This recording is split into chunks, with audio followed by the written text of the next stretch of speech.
Bonjour à toutes et bonjour à tous. Bienvenue dans cette nouvelle tribune. Et aujourd'hui, on va parler de sport et d'environnement. Est-ce que le sport, c'est le problème? Est-ce qu'il abîme trop la planète? Ou est-ce que ça peut être une partie de la solution? Et on va essayer de décortiquer tout ça avec les experts du jour. Juliette Brossard, tu es cofondatrice et directrice des opérations d'Oxygène Solutions. Justine Biraud, tu as copiloté le rapport qui s'appelle Décarbonons le sport et tu es directrice de l'Institut du sport durable. Et enfin, Olivier Mouzin, tu es l'ex-responsable du programme économie circulaire chez Salomon sur la chaussure. Autant dire qu'on a les personnes idéales pour traiter le sujet, mais on va peut-être commencer par poser le cadre, essayer de vous expliquer les éléments de contexte.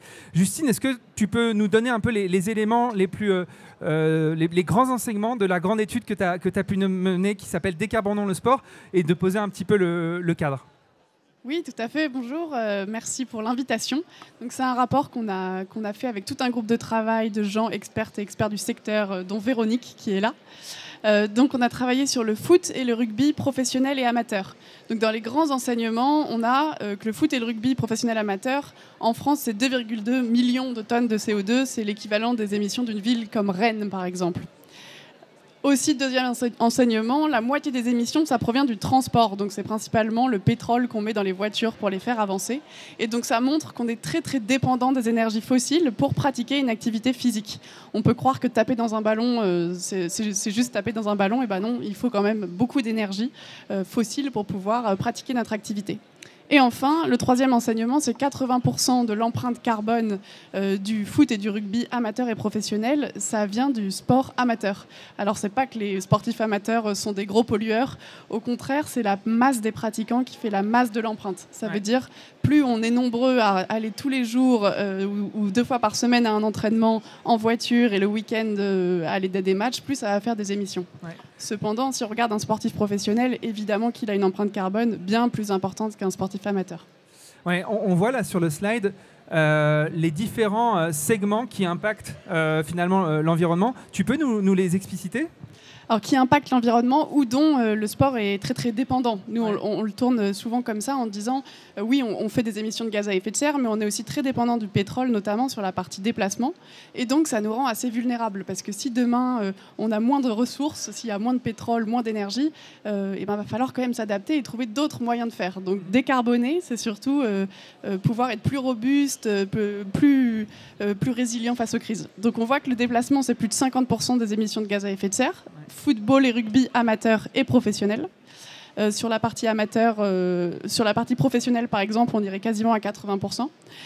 Et les articles de sport arrivent en deuxième poste, ce qui est plutôt intéressant parce que ça, c'est des leviers qu'on peut activer très facilement quand on est un club, quand on est une organisation sportive sur la partie articles de sport.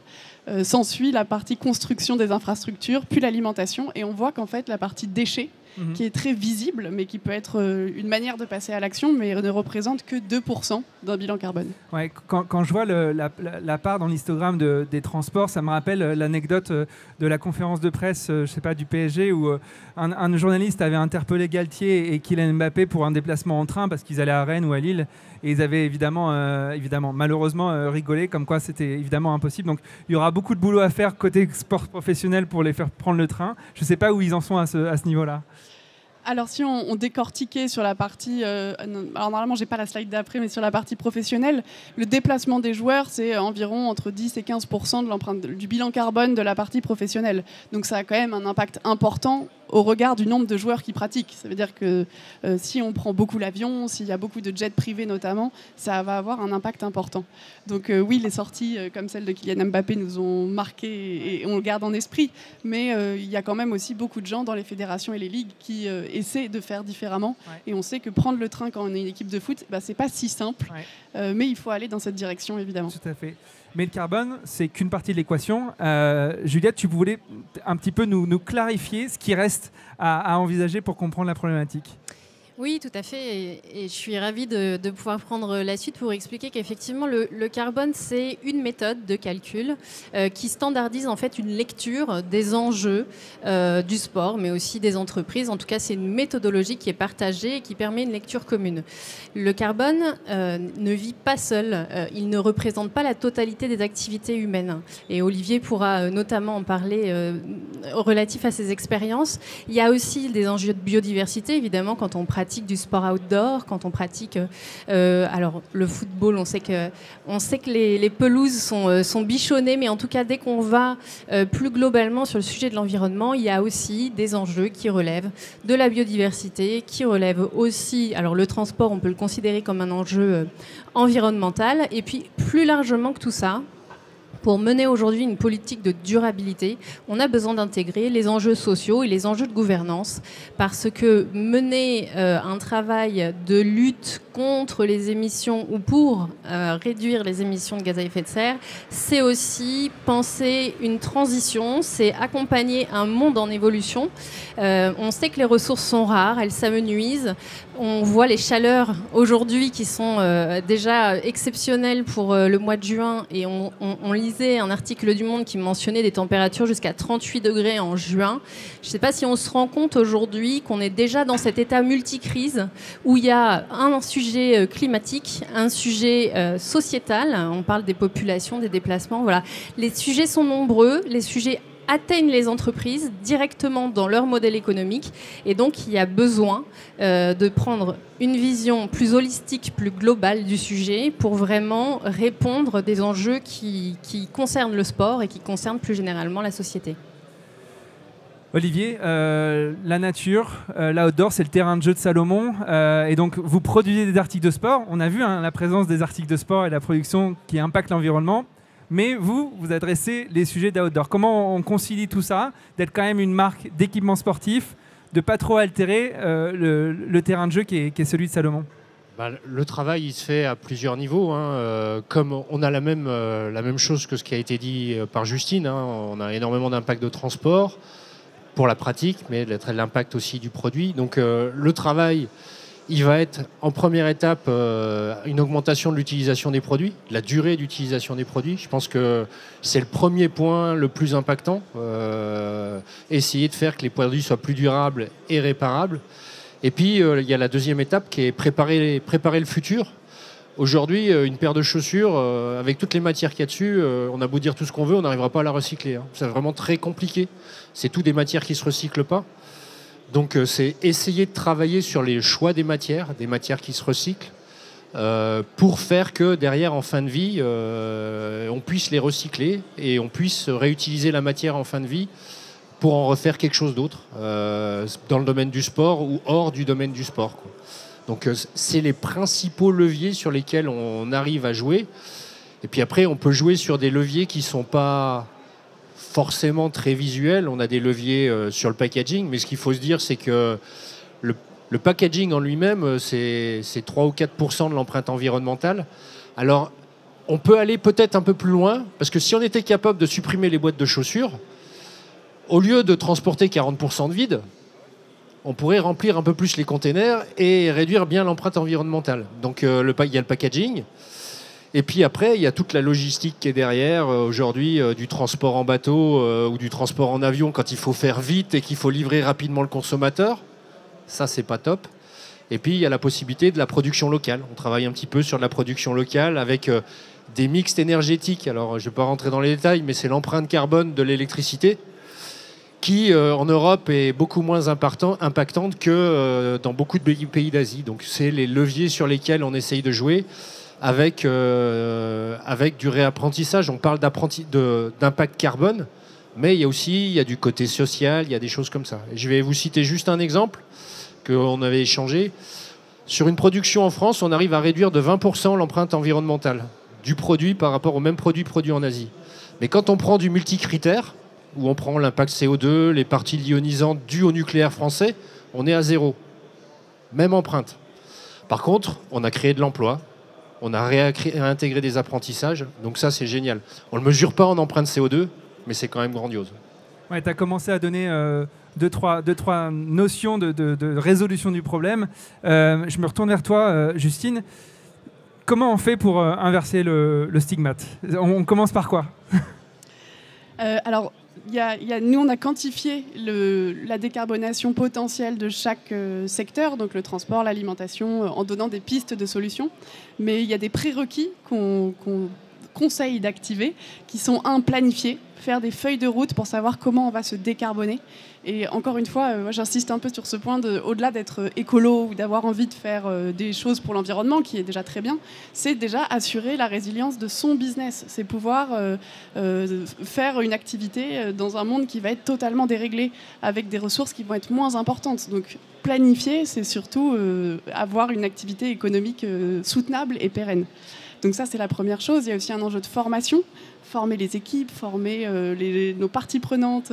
Voilà, on a pu en parler, que ce soit chez Salomon ou partout. Il faut des gens dans chaque direction qui soient assez convaincus pour pouvoir mener la transition. Donc ça, il faut aussi l'accompagner et mobiliser tous les acteurs autour de la table. On parlait du transport avec la SNCF. En fait, c'est pas si simple parce que les trains, il faut qu'ils soient pile avec le bon horaire de match pour faire rentrer les gens au bon moment. C'est possible, mais il faut mettre la collectivité, la SNCF et le club sportif autour de la table. Donc ça demande de la concertation et de la formation. Ouais. Mais on a eu un exemple assez fabuleux avec les Jeux, qui avait une vraie intention sur la partie environnementale. Juliette, tu peux nous expliquer quelles ont été les bonnes pratiques qu'on a pu voir pendant les Jeux et pourquoi c'est assez porteur d'espoir parce que malgré tout, c'était un gros machin, un gros bousin, et ils ont quand même réussi à délivrer pas mal de valeurs côté environnemental. Oui, le travail qui a été fait, notamment, alors c'est un exemple parmi d'autres, mais c'est le travail de l'expression du cahier des charges. Aujourd'hui, quand un ayant droit, quand un organisateur va expliquer ce dont il a besoin, des barrières, du matériel, pour organiser son événement, il va formaliser un cahier des charges, il va le rédiger. Et là où on peut faire évoluer les choses, c'est qu'on peut qualifier l'usage et pas l'outil en lui-même. C'est-à-dire que si j'ai besoin d'un lit, ce qui m'est important, c'est que la personne dorme et qu'elle ait un espace confortable pour dormir. J'ai pas besoin d'un sommier, d'un matelas, ou peut-être que j'en ai besoin, mais pas forcément des deux. Et c'est ce que Paris 2024 a pu faire, notamment dans le cadre du village olympique des athlètes. Et donc, tirer ce carton pour en faire un sommier et poser un matelas dessus, c'est déjà économiser énormément de matières premières sur le bois qui aurait pu être celui des sommiers. Donc, reprendre en fait l'expression des besoins, questionner quelles sont mes priorités, en fait, quelle est la finalité de mon activité. Ça questionne aussi le volume de matière consommée et donc ça fait évoluer les pratiques. Et ce qui est formidable en ayant ce parti pris initial, c'est qu'en France, on a de la compétence et on a des entreprises qui sont volontaires, elles aussi, à faire évoluer leur modèle et qui peuvent réfléchir. Et c'est ça le sujet de l'innovation de demain. Pour moi, il n'est pas uniquement technologique. La technologie, elle peut servir à accélérer, à trouver des réponses que l'humain n'est pas capable de produire lui-même. Mais pour moi, l'innovation, elle réside aussi dans le fait de repenser sa manière d'avoir besoin de réunir des gens, d'organiser des événements, et on peut trouver des solutions alternatives. Les entreprises sont là aussi pour réfléchir avec les organisateurs, et c'est ce que mentionnait Justine, le collectif trouve des solutions ensemble. En t'écoutant, je me dis qu'on a une première partie de la solution, parce que finalement, l'intention de Paris 2024, qui était aussi incarnée par Georgina Grenon, qui était en responsabilité sur les sujets environnementaux, ça a tordu le cou au cahier des charges de tous les partenaires des Jeux. Tu as parlé d'Eli, mais on peut parler aussi de Sodexo sur la restauration, qui a fait en sorte de faire du proche import, j'allais dire. Donc la responsabilité des ayants droit du sport, elle peut aussi se positionner là, à faire en sorte que toute la chaîne d'appro soit plus vertueuse. Et c'est bon, voilà, c'est pour répondre à ce truc de dire finalement le sport peut être une partie de la solution. Oui, tout à fait. En tout cas, porteuse d'une volonté de transformation sur les achats. C'est un des leviers qui est extrêmement important.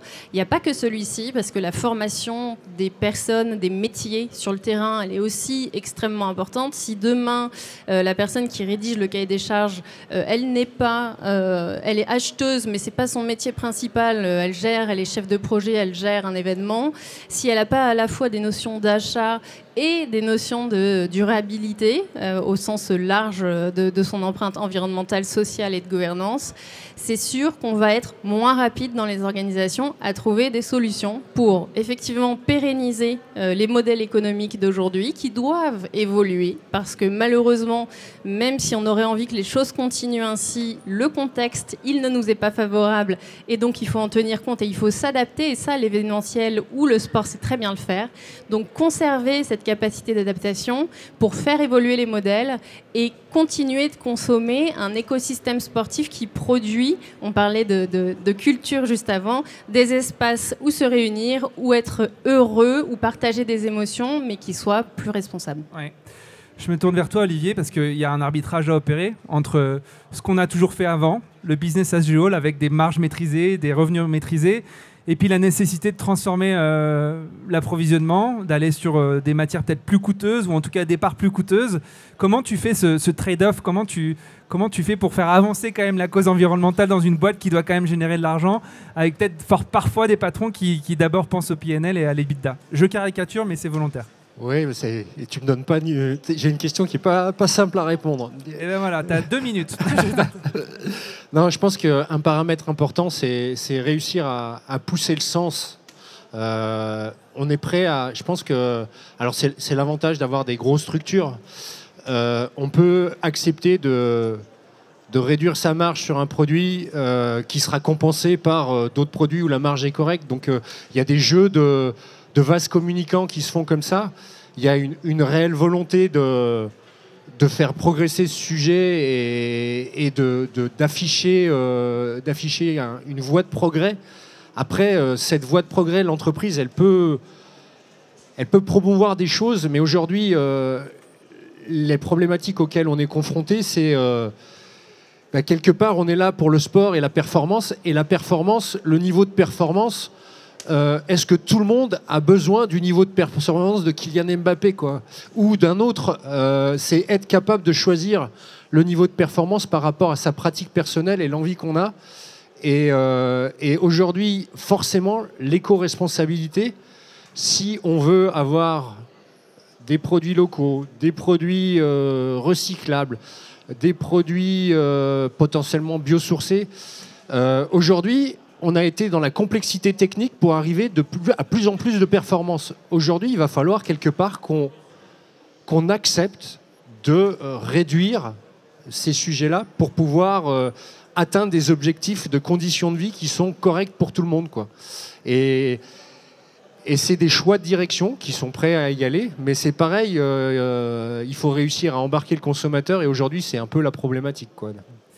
Ouais, un consommateur qui est aussi de plus en plus exigeant sur ces notions d'environnement. On se positionne, voilà, on rachète un club ou on rachète une boîte dans le sport. Mettons-nous dans la peau d'un patron de club. Qu'est-ce qu'on fait en premier si on veut commencer à embrasser ce chemin, ce terrain vers l'éco-responsabilité? Qu'est-ce que tu me conseilles de faire en premier? Vas-y. Non, Ok, c'est parti. Alors, éviter de vouloir verdir les choses. Peut-être que c'est une bonne première étape. Essayer de se questionner sur ses pratiques, ou en tout cas avoir une forme d'audit, une forme de critique sur son propre écosystème, comprendre avec qui je peux travailler. Parce qu'en fait, on oublie souvent que les parties prenantes sont aussi extrêmement importantes. Tu mentionnais les salariés, il y a aussi les pratiquants. Bref, il faut accompagner en fait cette transition. C'est vraiment un management du changement. Donc il faut porter le message sans dictat, j'ai envie de dire. Et ensuite, l'idée, c'est de donner la responsabilité ou le pouvoir à chacun d'agir à sa mesure. Déposséder de sa capacité d'agir, c'est rendre les gens spectateurs. Et quand on est spectateur ou consommateur, on se détache du sujet et on a généralement un petit peu moins d'entrain à contribuer ensuite. Donc il faut vraiment intégrer que tout le monde a des capacités et parfois même il faut déconstruire des discours qui sont qui vont à l'encontre des engagements qu'on prend, que ce soit Justine, Olivier ou moi, au quotidien. Mais aller chercher la personne là où elle est. Aller chercher ce qui la touche pour lui faire comprendre que oui, le sport est en danger. Quand il fait 38 degrés, on ne peut pas courir, on ne peut pas faire un match de foot. La voile, c'est sympa, mais à la limite, on finit dans l'eau, donc en fait, on navigue pas. Bref, les écosystèmes sont en crise, la montagne s'effondre. Vous avez vu des images suisses récentes très choquantes. On n'a pas envie d'être à cet endroit-là en train de faire de la randonnée quand ça arrive. Donc, c'est nécessaire pour le club ou dans tout écosystème de comprendre comment je fonctionne, comment je peux faire évoluer mes pratiques et surtout d'accompagner les initiatives internes. Justine, tu me donnes 2-3 conseils? J'ai mon club là, qu'est-ce que je fais avec? Alors j'ai même une petite slide peut-être sur les leviers. Me dis pas que tu avais préparé cette question. Ah non, certainement pas. Non, comme le disait Juliette, la première chose, c'est planifier, mettre les gens autour de la table, travailler ensemble. Et ensuite, au Shift Project, on a quantifié ces leviers de décarbonation. Donc, comment on peut faire, qu'est-ce qu'il faut faire? Donc on voit que sur les transports, il y a une grosse part qu'on peut gagner. Alors ça ne dépend pas forcément de nous, club, mais on peut participer avec sa collectivité pour mieux raccorder son infrastructure sportive au transport en commun, mettre en place des bornes vélo, faire un groupe WhatsApp avec les gens de son club pour pouvoir organiser le covoiturage. Sur la partie alimentation, par exemple, ça, on a remarqué que c'était vraiment un frein important. Et pourtant, ça a un impact qui est non négligeable, c'est de pouvoir végétaliser une partie des buvettes ou une partie du clubhouse. Alors ça fait peur, on nous dit vous allez nous enlever le burger, vous allez nous enlever la saucisse. Non, déjà la première chose, c'est peut-être d'essayer d'avoir une alternative végétarienne, de pouvoir engager les gens dans cette transition-là. Je te coupe parce qu'il y a un exemple très concret sur ça. On a parlé juste avant du club de foot de Forest Green Warriors. Qu'est-ce qu'ils font? C'est un vrai club de foot en Grande-Bretagne. Qu'est-ce qu'ils font de mieux ou de plus que les autres?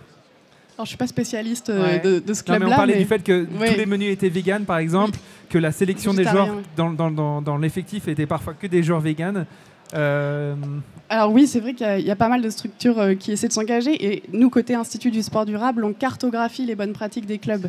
Et c'est ça qui est super motivant, c'est qu'aujourd'hui, on a près de 1000 clubs qui sont dans le collectif, des clubs amateurs et qui essaient de faire vivre une pratique au quotidien. Et qu'en fait, il y a déjà plein de gens qui veulent mettre en place des choses. Donc il y a des gens qui organisent une buvette avec les producteurs d'à côté de chez eux parce qu'ils trouvent ça juste plus sympa. Pas forcément parce que c'est écologique, c'est parce que c'est plus sympa de faire bosser le producteur d'à côté que d'aller chez Métro. Et ça, en fait, il y en a vraiment plein des initiatives qui sont foisonnantes et qu'il faut valoriser. Et il y a plein de gens qui ne savent même pas que c'est de l'écologie, entre guillemets, de faire ça. Et pourtant, ça existe. Et je pense que c'est ça qu'il faut valoriser pour pouvoir accélérer la transition et montrer que les solutions au local, elles existent. Elles seront très différentes selon chaque collectivité, selon chaque implantation. Mais il y a beaucoup de solutions qui existent et qui sont déjà faites. Olivier, tu viens me conseiller, je suis patron de club ou d'une boîte dans le sport. Qu'est-ce que je fais en premier? Ce qui est bien, c'est que tu arrives et tu as déjà la boîte. Donc c'est déjà pas mal. Donc, tu fais rien, il faut changer. Donc qu'est-ce que je fais en premier? La première chose, c'est déjà de faire un peu ce qui a fait le shift pour ces choses-là, c'est de mesurer. Quand tu as un athlète et que tu veux qu'il progresse, tu mesures des choses. Quand tu as une entreprise et que tu veux qu'elle progresse sur ce sujet-là et sur d'autres sujets, tu mesures ta rentabilité économique, et tu mesures ton empreinte environnementale. Ça va te permettre, dans un premier temps, de savoir là où tu as de l'impact et là où, en priorité, il faut que tu agisses. Donc ça, c'est plus pour une structure déjà faite. Et je pense que... Et c'est vrai que quand on voit toutes ces choses-là, des fois, ça fait un peu peur, mais au moins, tu te donnes un levier d'action et tu agis sur ce levier d'action. Et derrière, si tu as bien agi, tu peux l'utiliser comme un moyen de communication. Okay. Donc... voilà ce que je dirais. On arrive à la petite question de la baguette magique, les amis. Vous avez une baguette magique pour changer 2-3 trucs très structurants. Qu'est-ce que vous souhaitez changer en priorité? Commençons par toi. Je pense que j'organise un marathon de la formation des opérationnels métiers pour leur donner les clés de compréhension. Le changement, ma prise de conscience, elle date de 2016. On est déjà en 2025. Ça fait presque 10 ans que c'est des sujets que j'adresse et il y a pourtant encore de grosses lacunes en termes de compréhension des enjeux. Donc vraiment transmettre ce que j'ai compris. Pourquoi aujourd'hui c'est devenu pour moi une urgence quand pour d'autres ça ne semble pas une priorité. Et puis la deuxième chose, je fais la même chose avec tous les dirigeants d'entreprise. Je les mets dans une salle et je leur explique pourquoi, d'un point de vue économique, ils ont intérêt à s'intéresser à ces sujets, parce que ça va directement frapper les prochaines années de leur métier. Aujourd'hui, on sait que les entreprises de petite et de moyenne ou de grosse taille ont du mal en fait, à anticiper les changements, les évolutions. Et ils ont besoin de planifier parce qu'ils ont des grosses machines derrière qui produisent. Quand on produit une chaussure, il y a la personne qui la design, il y a celle qui a réfléchi avant sur la manière dont on la design, et puis ensuite il y a ceux qui fabriquent, et puis elle renvoie en magasin, etc. C'est une longue chaîne. Donc l'industrie, les entreprises, elles ont besoin de planifier. Et si aujourd'hui les décideurs ne comprennent pas les enjeux, leurs entreprises ne seront pas pérennes, elles vont péricliter, essayer de virevolter pendant quelques mois, quelques années. Et puis, il y aura des concurrents qui auront, eux, intégré d'ores et déjà ces sujets-là à leur réflexion et qui viendront prendre leur place. Justine, magicienne, baguette magique, qu'est-ce qu'on fait avec ? C'est pas facile comme question, mais je rejoins Juliette sur la partie formation des acteurs. S'il n'y a pas un niveau de connaissance déjà du sujet, ça restera un petit service RSE un peu marginal, que ce soit dans les clubs et dans les organisations. Donc ça, je pense qu'on n'arrivera pas à faire la transition. Une petite baguette magique, surtout former et qu'il y ait une prise de conscience dans l'ensemble des secteurs d'activité du sport que les stratégies qu'on pense aujourd'hui, elles ne seront pas valables demain, et c'est même pas après-demain, c'est vraiment là déjà, ça va être de plus en plus compliqué. Et donc d'avoir cette prise de conscience pour changer nos modèles économiques, ça, ce serait... Est-ce que vous avez croisé la route d'une entreprise, d'une boîte, d'une solution tech ou pas tech, que vous estimez être de nécessité publique de la déployer partout ? Et donc, votre baguette magique, c'est peut-être aussi de trouver les budgets pour déployer cette solution. Olivier, est-ce que dans ta chaîne de valeur de production de chaussures chez Salomon, est-ce que tu as un partenaire qui a été clé dans la... Non, j'aurais pas de... On a des bonnes relations, on a des gens qui travaillent sur des choses magnifiques. Je prendrais, on n'a pas pris le temps d'en parler, mais je prendrais l'exemple d'une société qui travaille actuellement, qui est une société française, une start-up qui s'appelle Carbios, qui a pas mal de problèmes pour lever des fonds actuellement, et qui fait un travail magnifique pour recycler le polyester qui est dans vos t-shirts avec des enzymes. Les enzymes, c'est ce que vous avez dans votre bouche, quoi. Et on est capable de refaire un polyester qui a les mêmes caractéristiques que celui que vous avez en vierge, grâce à des enzymes et un système. Et tout ce système-là, c'est des trucs qui sont super novateurs. Par contre, pour lancer la chose, il faut des fonds. Et aujourd'hui, personne n'ose se prononcer parce qu'on se repose sur le polyester pour les t-shirts. Aujourd'hui, on le fait avec du packaging, des bouteilles en plastique. Mais le problème, c'est que demain, les gens qui font du packaging, ils vont vouloir récupérer leur polyester. Il ne servira plus à faire des t-shirts. Donc, il va bien falloir trouver une solution. Donc, cette économie circulaire-là, elle a du mal à faire. Et ça, moi, c'est des choses qui me font rêver. Se dire que demain, on va réussir, avec des matériaux naturels, sans chimie, à pouvoir régénérer les matériaux. Et moi, ça me fait rêver. Et si j'avais un truc à faire en baguette magique, ça va peut-être vous paraître complètement déconnecté. Mais dans cet univers de performance, je voudrais qu'on se reconnecte avec le cœur. Parce que vous avez besoin de l'environnement, j'ai besoin de l'environnement pour vivre, j'ai besoin de conditions qui sont correctes. Donc peut-être qu'il faut arrêter avec la performance et plutôt être avec le bien-être de soi-même, le bien-être pour vivre. Et je pense que pour moi, ce serait ça la baguette magique, et peut-être qu'on courrait un peu moins. Ce sera le mot de la fin, Olivier. Merci beaucoup à vous. Merci. Merci.